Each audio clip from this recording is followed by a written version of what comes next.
we go to exchange our local currencies.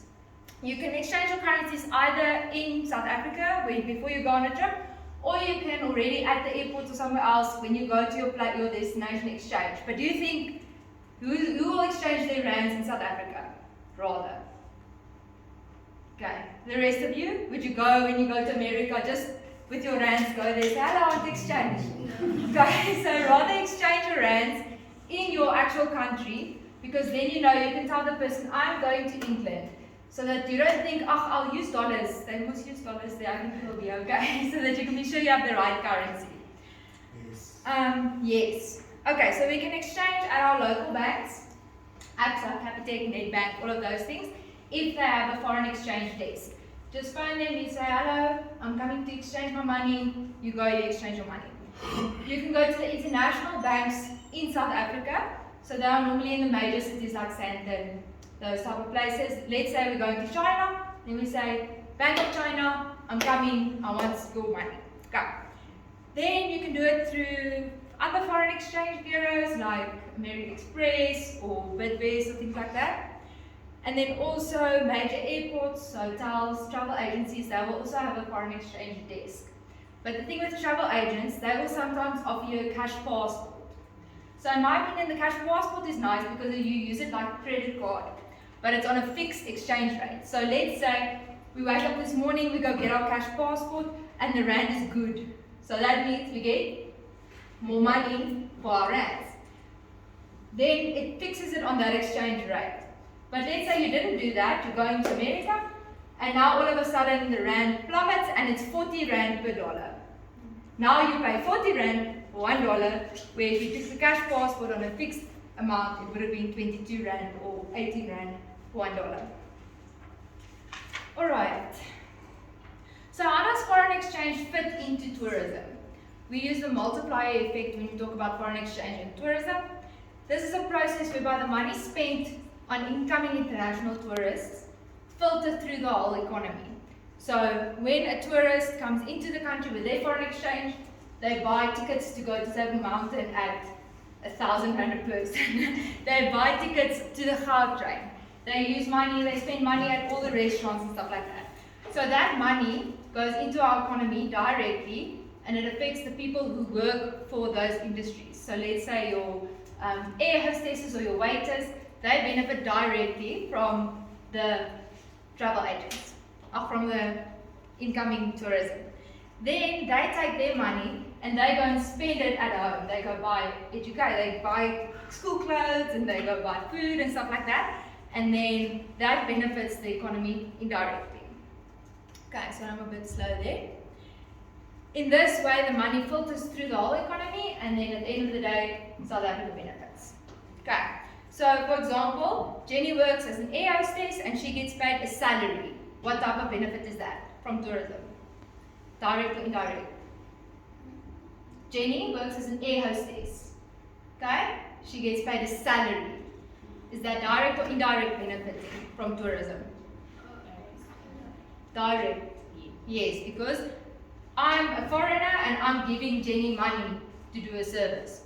Now Jenny takes her money and she goes to school and she gives the money to the school. Does the school benefit directly or indirectly? Indirectly. Okay, cool. Alright, so with the multiplier effect, the money filters through, we said that already, and there's 5 steps in the multiplier effect. The tourist spends the money, the local people work to provide the services, the local people gets paid to provide the services, the local workers spend their salaries on stuff locally, and the whole community benefits. Alright, so let's quickly see if you guys focused. You can take out your phones, Google quizzes, and then I won't say what. I won't say that, but this code is wrong, so take out your phones and let me know if you're ready for the code. We go like this, challenge a friend. Okay, here's the quiz. I can see who's already on, so as soon as there's 3 people on, then we can play. You guys can buddy up, make friends. 443618. No, 443618. Quizzes.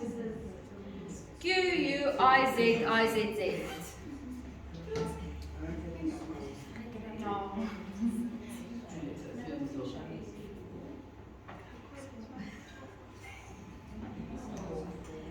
Okay, anybody in yet?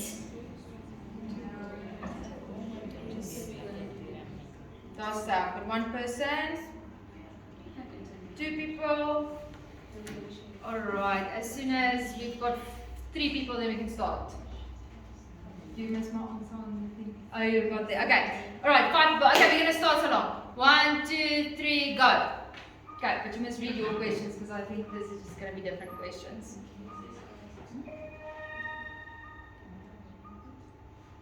I think the question on your phone is different to this one. Let's just see.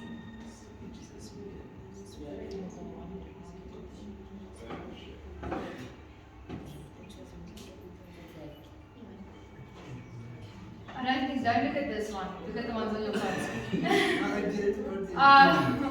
But you can tell me now, where do we not exchange?